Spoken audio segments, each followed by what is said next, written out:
27일 형사부 오후 선고 공판 속개하도록 하겠습니다. 먼저 2025 고압 1223호 사건 법정 촬영 등 허가 결정에 관해서 고지하겠습니다.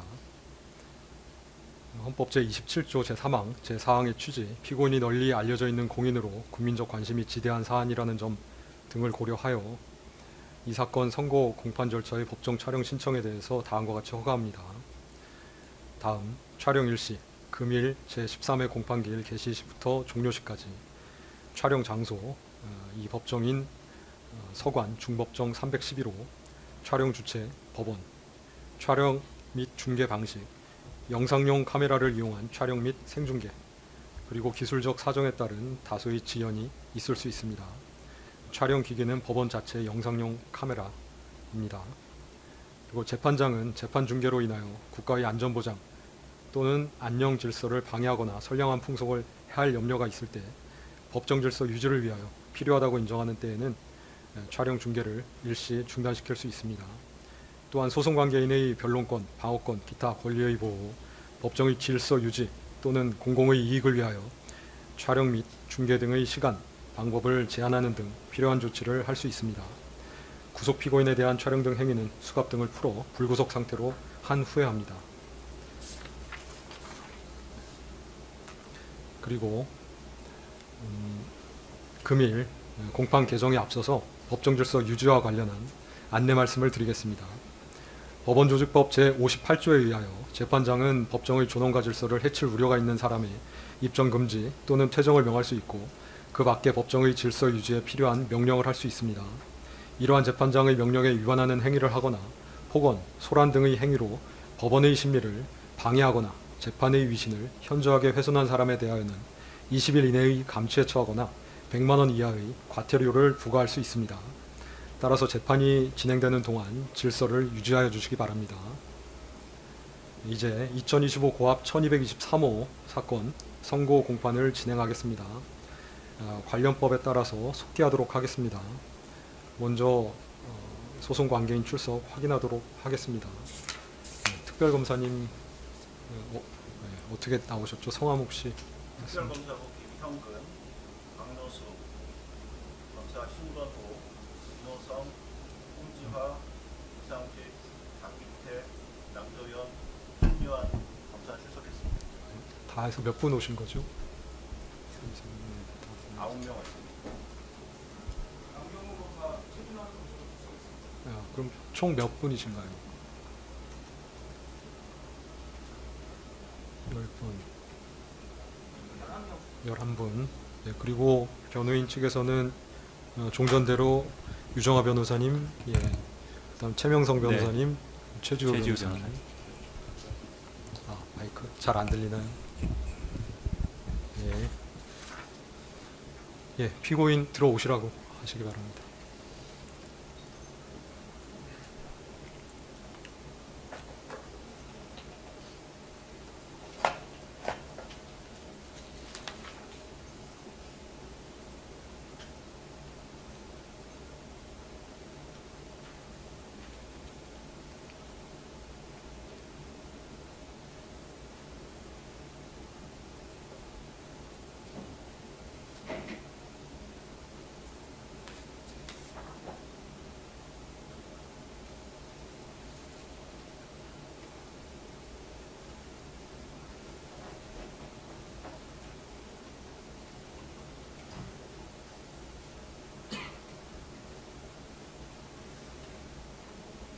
피고인 착석하시기 바랍니다.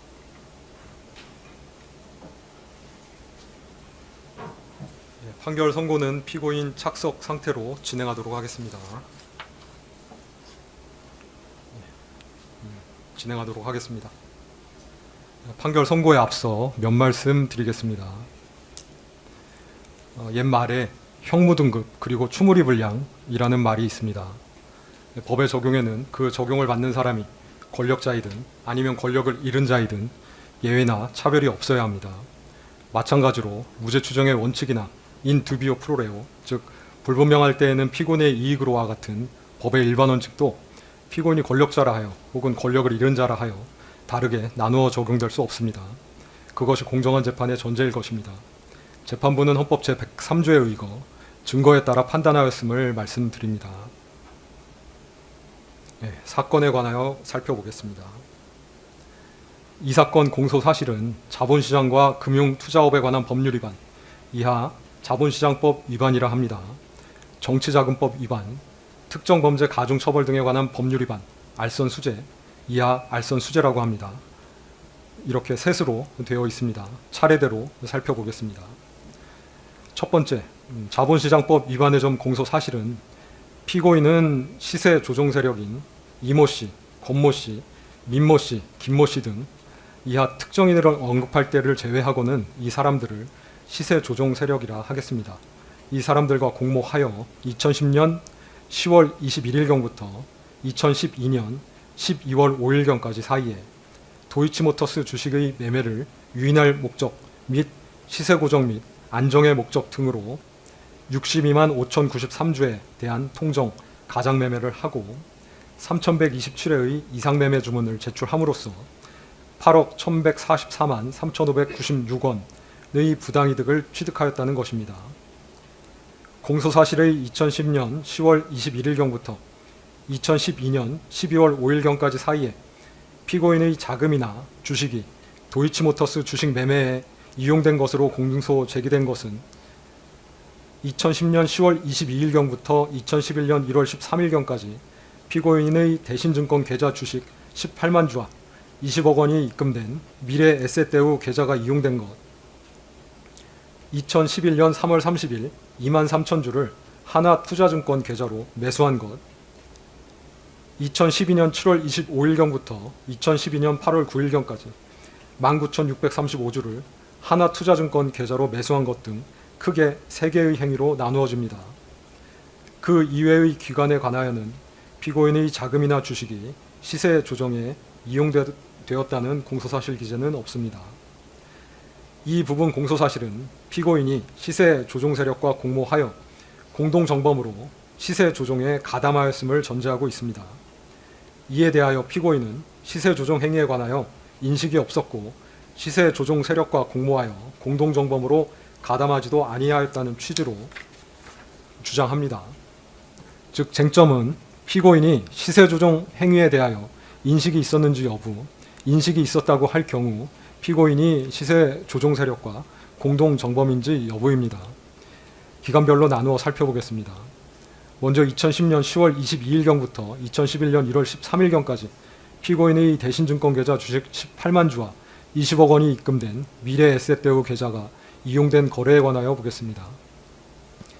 이 부분 계좌 거래는 시세 조종 세력에 대한 선행 확정 판결에서 통정 매매 등 시세 조정 행위가 유죄로 인정이 되었습니다.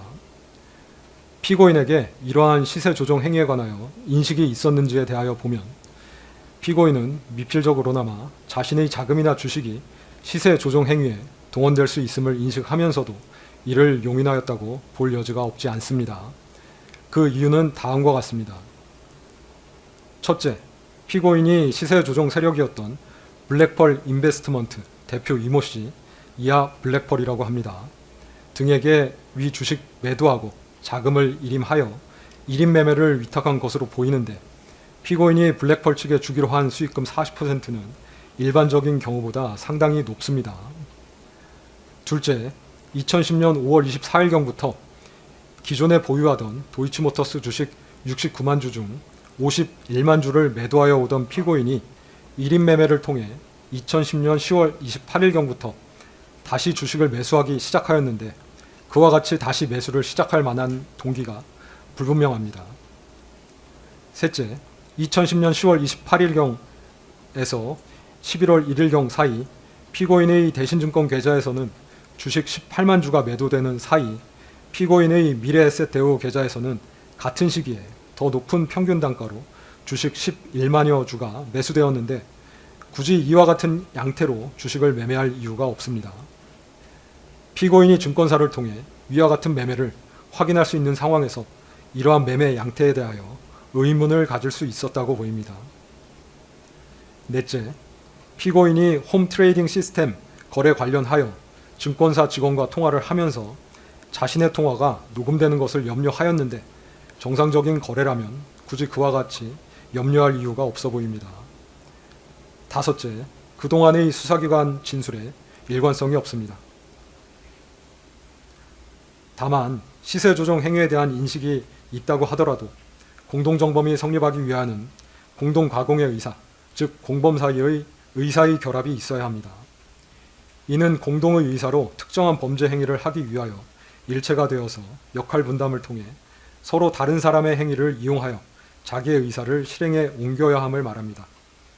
즉 공동정범 사이에 서로의 행위에 대한 인식 및 용인이 있어야 합니다. 이러한 관계가 합리적 의심 없이 증명되어야 하고, 그와 같은 증명이 없다면 설령 피고인에게 유죄 의심이 간다고 하더라도 피고인의 이익으로 판단할 수밖에 없습니다. 그런데 2010년 10월 22일경부터 2011년 1월 13일경까지 도이치모터스 주식을 이용한 시세 조종 행위와 관련하여 피고인이 시세 조종 세력과 공동정범으로서 범행을 실행한 것이라고 단정하기 어렵다고 보입니다. 그 이유는 다음과 같습니다.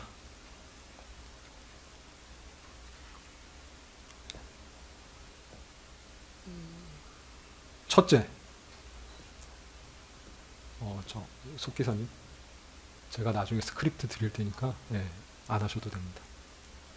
첫째, 시세 조종 세력 중 누구도 피고인에게 시세 조종에 관하여 직접 알려준 바가 있다고 진술하는 사람이 없어서 피고인이 시세 조종에 있어서 어떠한 역할을 수행하였는지에 관한 자료가 없습니다. 둘째, 피고인은 2010년 10월 28일 10만 주, 11월 1일 8만 주를 민모 씨, 김모 씨의 지시에 따라 블랙펄 대표 이모 씨에게 넘겨주었는데, 통정 매매라고 보기 위해서는 그것을 통해 매매가 성황을 이루고 있는 듯한 외관을 형성하여야 하고 행위자에게 그러한 목적 등이 있어야 하나, 피고인은 도이치모터스 주식 18만 주를 블랙펄에 넘겨주려는 목적으로 매도 행위를 한 것으로 보일 뿐, 더 나아가 피고인에게 매매가 성황을 이루고 있는 듯이 잘못 알게 하거나 그 밖에 타인에게 그릇된 판단을 하게 할 목적까지 있었다고 단정하기 어려워 보입니다.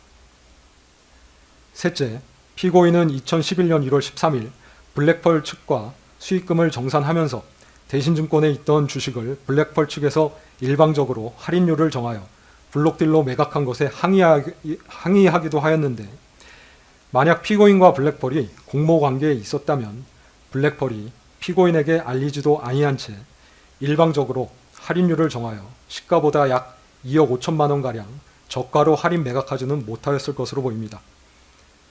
더욱이 위 블록딜 매매는 정상적인 블록딜이 아니라 블랙펄이 시세 조정을 위한 매수자 확보를 위하여 이루어진 것으로, 이는 전체적으로 보면 공모 범행인 시세 조종 수행을 위해 이루어진 것인데, 이와 관련하여 블랙펄이 시세 조정에 협력할 블록딜 상대방을 섭외하는 등의 업무를 한 것에 대한 블록딜 수수료 4,200만 원가량을 피고인으로부터 받은 것은 피고인이 블랙펄과 공모관계에 있는 내부자가 아니라 그 공모관계 밖에 존재하는 외부자, 즉 거래 상대방으로 취급되었기 때문으로, 이는 피고인이 시세조정 세력과 공모관계에 있지 아니함을 보여줍니다.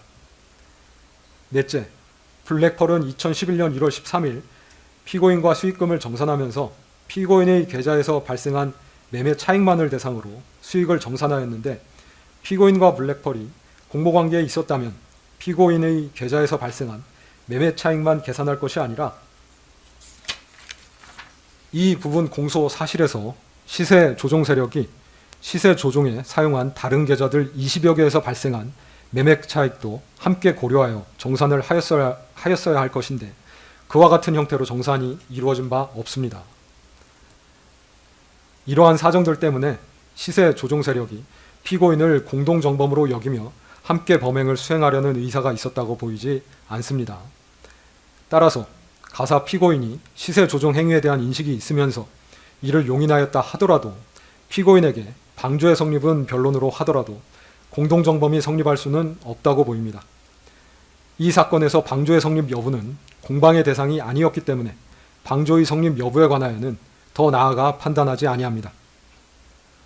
다음으로 2011년 1월 14일경부터 2012년 12월 5일경까지 이루어진 시세 조종 행위에 관하여 보면, 피고인은 2011년 1월 13일 정산을 마침과 동시에 블랙펄에 맡겼던 도이치모터스 주식 1인 매매를 종료하였고 2011년 1월 14일경부터 2012년 12월 5일경까지 이 사건 대신증권 계좌, 이 사건 하나투자증권 계좌에서 이루어진 도이치모터스 주식 매매 중 이 사건 공소사실에 포함된 것은 2011년 3월 30일 23,000주를 하나투자증권 계좌로 매수한 것, 2012년 7월 25일경부터 2012년 8월 9일경까지 19,635주를 하나투자증권 계좌로 매수한 것인데, 이러한 하나투자증권 계좌 관련된 매매는 공범으로 기소된 시세 조종 세력에 대한 선행 확정 판결에서 시세 조정에 이용된 계좌로 인정되지 아니하였고, 위 행위들은 피고인이 독자적 판단 하에 매수한 것으로 보일 뿐 시세 조정 세력과의 의사연락 하에 매수하였다고 인정할 만한 증거가 부족합니다. 더욱이 위와 같이 매수된 주식은 이 사건 공소사실 기재 기간 중에 매도되지도 아니하였습니다. 공소사실 중 그 외의 기간에 이루어진 타인 계좌에서의 주식 매매 관련하여서는 피고인이 관여하였다고 볼 증거가 없습니다.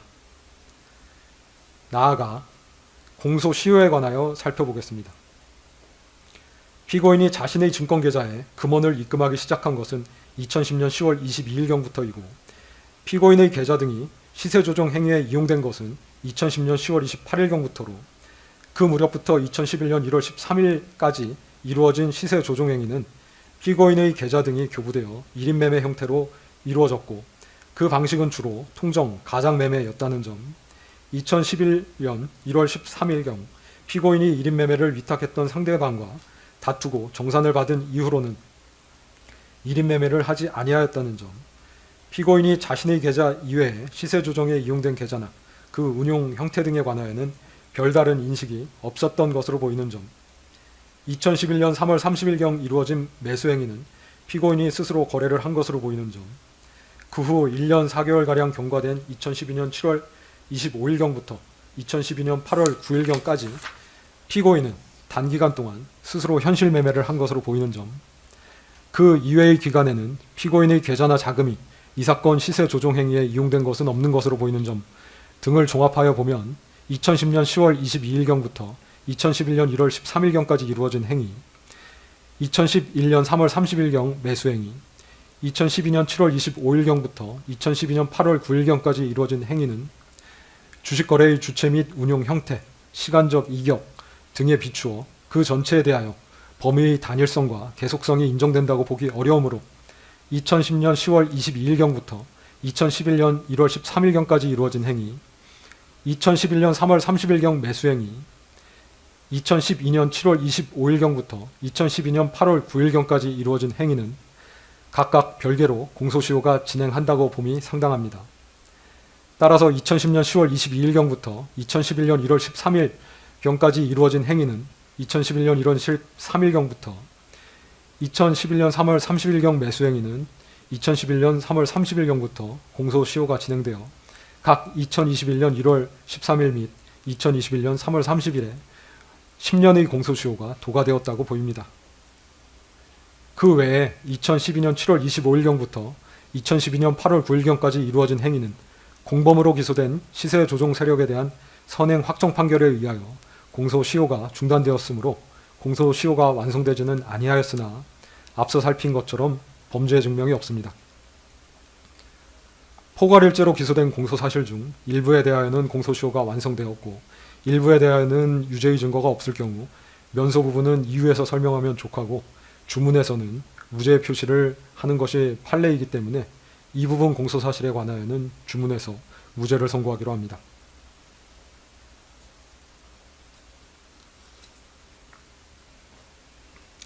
두 번째, 정치자금법 위반의 점 공소사실은 피고인은 윤석열과 공모하여 명태균으로부터 2021년 6월 26일경부터 2022년 3월 8일경까지 사이에 공표 36회 및 비공표 22회 등 여론조사 58회를 무상으로 제공받아 정치자금법이 정하지 아니한 방법으로 여론조사 비용 총 합계 2억 7,440만 원 상당의 재산상 이익을 얻었다는 것입니다. 이 부분 공소사실은 여론조사가 피고인 부부의 전속적 이익을 위하여 실시되었음, 즉 여론조사가 피고인 부부에게 전속적으로 제공되기 위하여 실시되었음을 전제합니다. 명태균이 대통령 선거 후보들에 대한 여론조사를 실시하고 이에 관한 결과를 문자 등으로 피고인 부부에게 14회가량 제공하였던 점, 명태균이 피고인 부부에게 김영선의 국회의원 선거 공천을 수차 부탁하였던 점, 결과적으로 김영선이 국회의원 선거 공천을 받았던 점 등을 종합하면 명태균이 무상으로 여론조사 결과를 피고인 부부에게 제공하였고 그 대가로 피고인 부부가 영향력을 행사하여 김영선이 국회의원 선거 공천을 받은 것은 아닌가 의심이 가기는 합니다. 그러나 다음과 같은 사실 내지 사정을 종합하면 명태균이 피고인 부부에게 전속적으로 제공하기 위하여 여론조사를 실시한 것이 아니라 자신이 운영하던 미래한국연구소의 영업활동의 일환으로 정기적으로 실시하던 여론조사 결과를 피고인 부부를 비롯하여 여러 사람들에게 배포한 것으로 보일 뿐이어서 이를 두고 피고인 부부가 여론조사 비용 상당의 재산상 이익을 취득한 것으로 볼 수 없습니다. 첫째, 피고인이 명태균이 운영하는 미래한국연구소 또는 여론조사 기관인 P&R과 여론조사에 관하여 계약을 체결한 바 없습니다. 피고인과 미래한국연구소 또는 그 의뢰를 받아 여론조사를 하는 기관인 P&R 사이에 여론조사 관련하여 계약서 등 계약이 체결되었다고 볼 만한 증거가 없습니다. 더욱이 윤석열이 국민의힘 대통령 선거 후보자로 결정된 이후의 여론조사 관련 계약은 피고인이 개인적으로 할 것이 아니라 대통령 후보 선거 캠프에서 담당하였을 법한데 대통령 후보 선거 캠프에서 미래한국연구소나 P&R과 계약을 체결하였다고 볼 만한 사정은 보이지 아니합니다. 관련자 진술에 의하면 명태균은 처음에 의뢰받지도 아니하고 정치인에 대한 여론조사를 진행하다가 일정한 시점이 되면 그 결과를 전달하면서 당사자와 접촉하여 계약을 이끌어내는 영업 방식을 취한다는 것인데 명태균이 이러한 방식으로 계약을 이끌어낸다고 하더라도 여론조사로 인하여 이익을 얻는 주체와 계약서를 작성할 법한데 이 사건에서 명태균이 피고인 부부와 계약서를 작성한 바가 없습니다.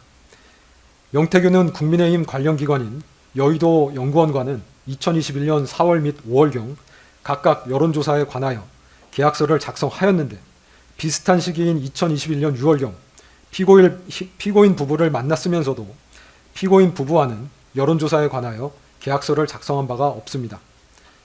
나아가 구두로 혹은 묵시적으로 계약이 체결되었다고 볼 증거도 없습니다. 둘째, 여론조사의 실시 여부 및 방법, 여론조사 결과의 공표나 배포 등에 관하여 명태균이 피고인의 지시를 받았다는 자료가 없습니다. 여론조사 비용 상당의 이익이 피고인 부부에게 귀속되었다고 보려면 그 이익이 피고인 부부에게 전속적으로 귀속된다고 평가될 수 있어야 합니다. 즉 명태균이 여론조사에 관하여 피고인 내지 그 부부의 지시를 받았어야 그 이익이 피고인 부부에게 전속적으로 귀속된다고 평가할 수 있을 것인데 그러한 증거가 없습니다. 여론조사가 피고인의 지시 내지 의뢰에 따라 이루어진 것이라면 명태균은 여론조사 실시 전에 설문 내용, 공표 여부 등에 관하여 피고인으로부터 지시를 받고 여론조사 후 그 결과를 피고인에게 먼저 보고한 다음 배포 상대방 등에 관하여 피고인의 지시를 받았어야 할 것인데 기록상 그러한 사정이 나타나지 않습니다. 오히려 여론조사 수행 방식에 대한 의사결정을 명태균이 하였고 여론조사 공표 여부나 배포 상대방도 명태균이 정한 것으로 보입니다. 피고인 부부에게만 제공된 여론조사는 3회에 불과하고 나머지는 다른 사람들에게도 함께 제공되었습니다. 즉 피고인 부부는 명태균이 실시한 여론조사 결과를 배포받는 상대방들 중 하나였을 뿐 여론조사 결과가 전속적으로 귀속되는 주체였다고 평가되지 않습니다. 셋째, 명태균은 피고인 부부를 만나기 전부터 미래한국연구소의 비용으로 여론조사를 실시하고 있었습니다. 이와 같이 미래한국연구소의 비용으로 여론조사를 실시한 이유는 그 홍보 효과를 통해 미래한국연구소가 얻는 이익이 있었기 때문으로 보입니다. 미래한국연구소를 실질적으로 운영한 명태균은 피고인 부부와 2021년 6월 18일경 처음 만났는데 그 이전인 2021년 4월 18일경부터 미래한국연구소의 비용으로 여론조사를 정기적으로 실시하여 이를 머니투데이를 통해 공표하였고 머니투데이를 통한 여론조사 공표는 같은 해 7월 3일까지 11회 계속되었습니다. 머니투데이는 미래한국연구소와 공동으로 여론조사를 하다가 자체적인 판단에 따라 공동 여론조사를 중단하였고, 이에 미래한국연구소는 여론조사를 공표할 언론 매체인 뉴데일리와 다시 계약을 체결하게 되어 2021년 7월 28일부터 같은 해 12월 4일까지 총 17건의 여론조사를 미래한국연구소의 비용으로 실시하여 뉴데일리를 통해 공표하였습니다. 즉, 뉴데일리를 통해 공표된 여론조사도 원래 머니투데이를 통해 정기적으로 공표하려던 것으로 피고인 부부를 만나기 이전부터 이미 예정되어 있었던 것으로 보입니다. 이와 같이 미래한국연구소의 명태균이 자발적으로 여론조사를 한 이유는 이러한 여론조사를 함으로써 미래한국연구소가 얻는 이익이 있었기 때문으로 보이는데, 공표용 여론조사의 경우 여론조사가 공표됨으로써 홍보 효과가 발생하여 이를 보고 미래한국연구소에 여론조사를 의뢰하는 경우가 있었기 때문입니다.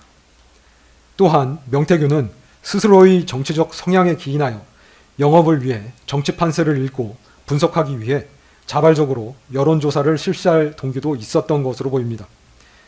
이러한 분석을 토대로 피고인 부부에게 선거 관련한 상담 및 조언을 하면서 선거를 도운 것으로 보이는데, 명태균이 피고인 부부에게 선거 관련한 상담 및 조언을 하였다고 하여 그것을 두고 여론조사 비용 상당액의 이익을 피고인 부부가 얻은 것으로 볼 수는 없습니다. 넷째, 명태균은 여론조사 비용을 다른 방법으로 이미 충당한 것으로 보입니다. 명태균은 김영선의 소개, 대선 여론조사 공표를 통한 홍보 등으로 김종인, 이준석, 피고인 부부 등과 알게 되어 그들과 친분이 있는 듯한 외관을 형성하였습니다. 그리고 이러한 외관에 기대어 차후 이루어질 지방자치단체 관련 선거 등에서 국민의힘으로부터 공천을 받게 해주겠다며 지방자치단체 관련 선거에 입후보하려는 사람들로부터 여론조사 비용에 상당한 금원을 지급받아 이를 여론조사 비용에 충당하려 하였던 것으로 보입니다. 실제 이 사건 여론조사 비용은 지방자치단체 관련 선거에 출마하려는 예비 후보자들로부터 받은 2억 4천만 원가량 및 그 외 여론조사를 의뢰한 사람들로부터 받은 돈으로 이미 충당되었던 것으로 보입니다. 다섯째, 명태균이 피고인에게 2022년 3월경 엑셀 파일로 작성된 비용 집계표를 제시하면서 비용 청구를 하였을 것으로 보이지 않습니다. 2022년 3월경 엑셀 파일에 기재된 비용은 과도하게 계산되어 있습니다. 2022년 3월 9일 대통령 선거 이후 그달 하순경 명태균은 피고인을 만난 것으로 보이는데, 막 대통령으로 당선된 사람의 배우자에게 허위 내용이 기재된 서류로 비용을 청구한다는 것은 납득하기 어렵습니다.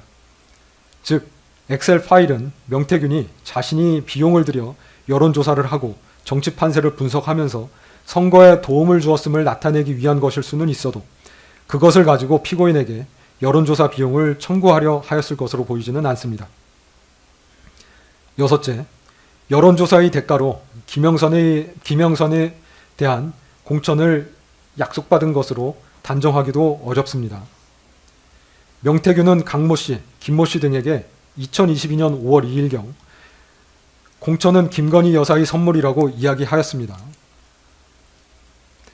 즉, 명태균은 2021년 3월 말경 피고인으로부터 여론조사 비용을 받는 대신 김영선에 대한 공천을 약속받았다는 취지로 강모 씨, 김모 씨 등에게 이야기한 것으로 보입니다. 그런데 만약 피고인이 2021년 3월 하순경 명태균을 만나 여론조사의 대가로 김영선에 대한 공천을 확언하였다면, 명태균이 2021년 4월 2일경부터 5월 9일경까지 이준석, 윤상현, 피고인 부부, 한모 씨 등 여러 사람들에게 지속적으로 연락하면서 김영선을 공천해 줄 것을 부탁하지는 아니하였을 것입니다. 특히 피고인에게 거듭하여 공천을 부탁하지는 아니하였을 것입니다. 실제 김영선에 대한 공천은 국민의힘 공천심사위원회에서 위원들 사이의 토론을 거쳐 투표에 의하여 결정된 것으로 보입니다. 이상의 이유로 이 부분 정치자금법 위반 공소사실은 범죄 증명이 없습니다. 세 번째, 알선 수재의 점 공소사실은 피고인은 전성배와 공모하여 윤영호로부터 윤석열 대통령의 직무와 관련하여 통일교의 각종 프로젝트와 행사에 대한민국 정부가 예산 등을 지원해달라는 요청과 함께 2022년 4월 7일경 802만 원 상당의 샤넬 가방과 엑스불상의 천수삼 농축차를 2022년 7월 5일경 1271만 원 상당의 샤넬 가방과 X불상의 천수삼 농축차를 2022년 7월 29일경 6,220만 원 상당의 그라프 목걸이를 제공받아 대통령 등 공무원의 직무에 속한 사항의 알선에 관하여 합계 8,293만 원 상당의 금품을 수수하였다는 것입니다. 이 부분 공소사실 관련하여 피고인 측은 2022년 4월 7일경 및 같은 해 7월 5일경 샤넬 가방 등을 2번 수수한 사실은 인정하지만 구체적인 청탁이 없었고 2022년 7월 29일경 목걸이를 수수한 사실이 없으며 가사 청탁이 있었다고 하더라도 청탁 내용과 수수된 금품 사이에는 어느 정도 대가 관계가 존재하여야 되는데 청탁 내용에 비해 수수된 금품의 가액이 너무 적어 대가 관계가 존재한다고 볼 수 없다고 주장합니다. 네, 살펴보겠습니다.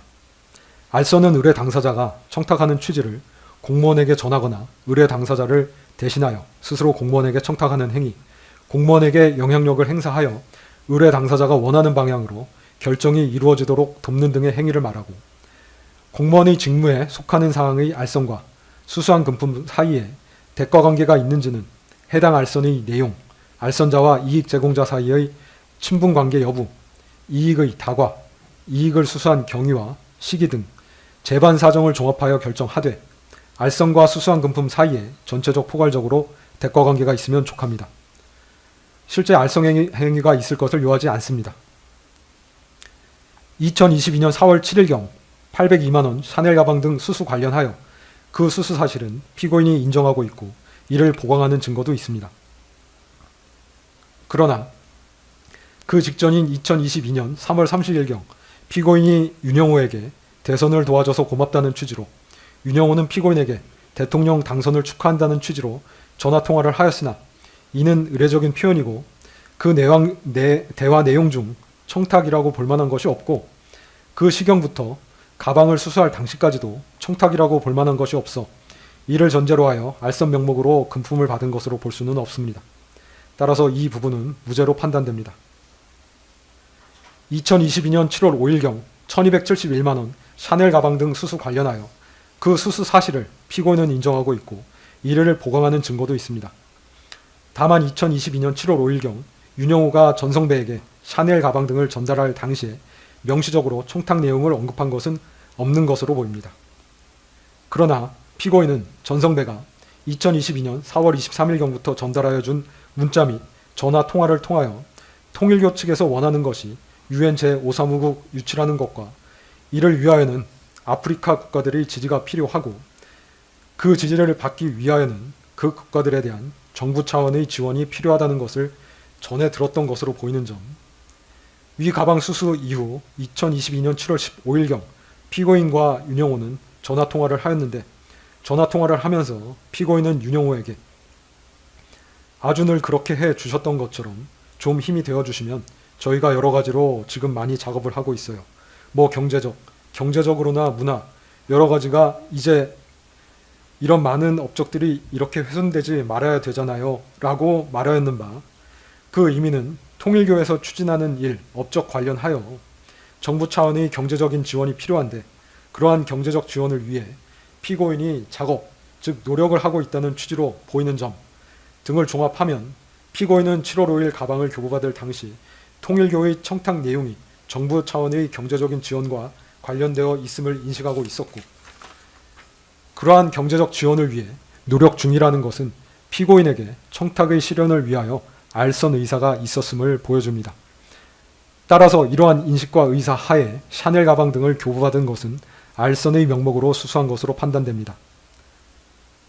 다음으로 대가 관계에 관하여 보면 피고인은 2022년 7월경 당시 정부의 모든 부처를 통할하는 대통령의 배우자로 대통령에게 정부 차원의 지원 등에 관하여 이야기할 수 있는 가장 지근거리의 사람이라는 점, 피고인은 통일교 측에서 조직을 이용하여 피고인의 배우자가 대통령에 당선되도록 도움을 주었다고 인식하여 통일교 측에 감사의 마음을 가지고 있었다는 점, 윤영호의 청탁 내용은 UN 제5사무국 한국 유치를 위하여 아프리카 국가들의 지지를 받아야 하고 그 지지를 받기 위하여 그 국가들에 대한 우리 정부의 ODA 지원이 이루어져야 한다는 것으로 볼 수 있는데, 통일교가 추진하는 업무는 정부의 입장에서도 타당성 검토를 통해 지원이 가능한 업무였던 것으로 보이고, 이는 국가 운영 및 정책을 총괄하는 대통령의 지시에 의하여 추진될 수 있는 성격의 것으로 보이는 점, 윤영호가 기대하는 피고인의 알선 행위는 윤영호의 청탁을 대통령에게 전달하여 통일교를 돕도록 하는 행위였다고 보이는 점, 대가관계는 수수된 금품과 알선 행위 자체에 있으면 족하고, 수수된 금품과 청탁 내용 실현을 위해 소요되는 금원 사이에 있어야 하는 것은 아니라는 점 등을 종합하여 보면 위 가방 등의 교부와 알선 사이에 대가관계가 있다고 볼 수 있습니다. 단지 피고인이 받은 금품의 과액과 청탁 실현을 위하여 소요될 비용, 정부의 ODA 지원금 규모 사이에 현격한 차이가 있다는 것은 대가관계를 부정하는 요소가 되지 않습니다. 따라서 이 부분은 유죄로 인정됩니다. 2022년 7월 29일경 6,220만 원 목걸이 관련하여 피고인은 목걸이를 수수한 사실이 없다고 주장하나, 윤영호는 전성배에게 피고인에게 전달해 달라면서 목걸이를 교부하였다고 진술하고, 전성배는 자신의 처남을 통해 피고인에게 목걸이를 전달하였다고 진술합니다.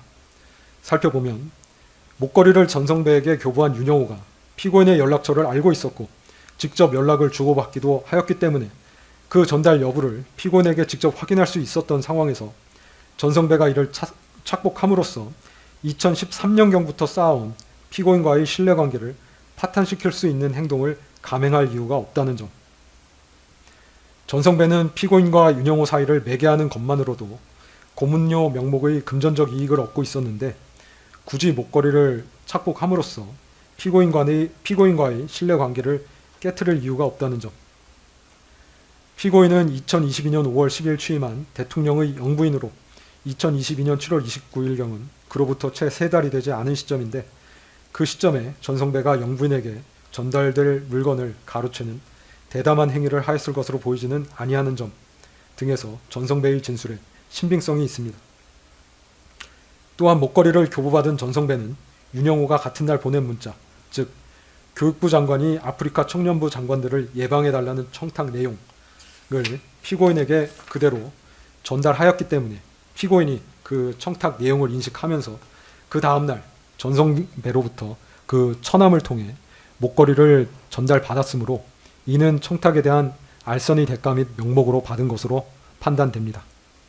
따라서 이 부분도 유죄로 인정됩니다. 유죄 부분 양형에 관해서 보겠습니다.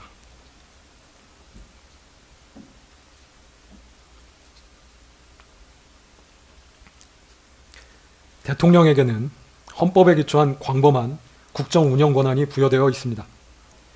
대통령 배우자인 영부인에게는 법령상 그러한 권한이 부여되어 있지는 아니합니다.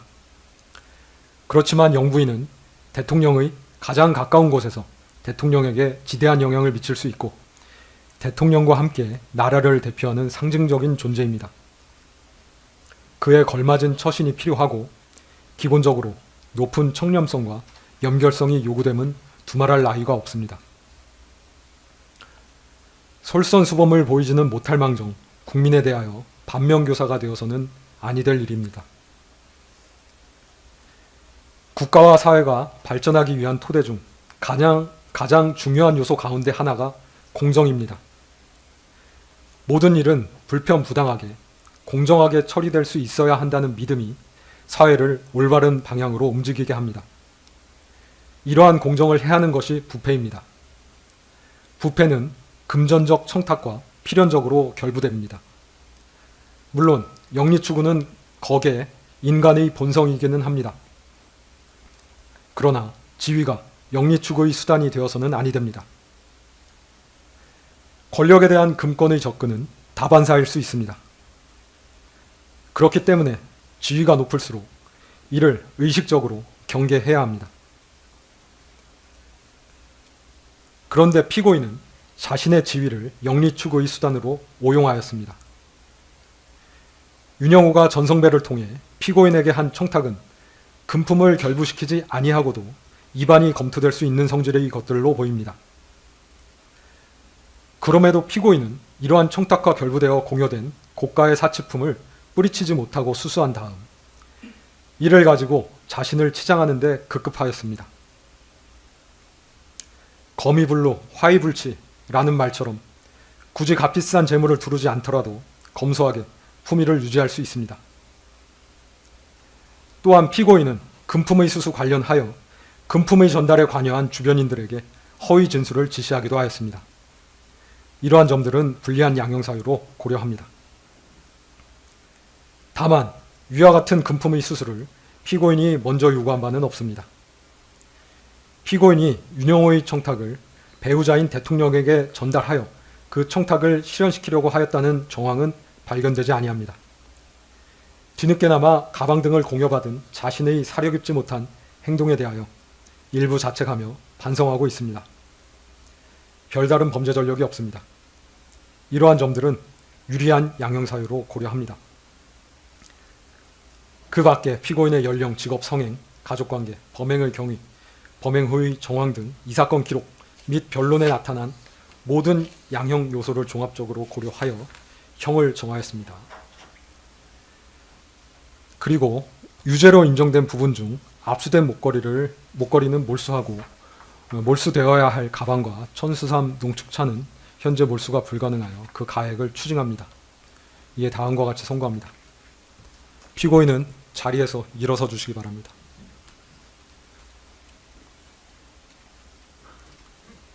주문. 피고인을 징역 1년 8월에 처한다. 압수된 그라프 목걸이 1개를 몰수한다. 피고인으로부터 1281만 5천 원을 추징한다. 위 추징금에 상당한 금액의 간합을 명한다. 자본시장과 금융투자업에 관한 법률 위반의 점, 정치자금법 위반의 점, 2022년 4월 7일경 특정범죄 가중처벌 등에 관한 법률 위반, 알선 수재의 점은 각 무죄. 피고인은 판결에 대하여 일주일 내에 이 법원에 항소장을 제출해서 항소를 제기할 수 있습니다. 그리고 피고인, 무죄 부분에 대해서 일간지 등에 공시되기를 원하시나요? 그럴 필요까지는 없으신가요?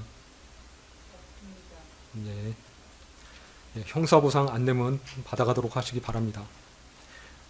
이상으로 판결 선고를 마치겠습니다.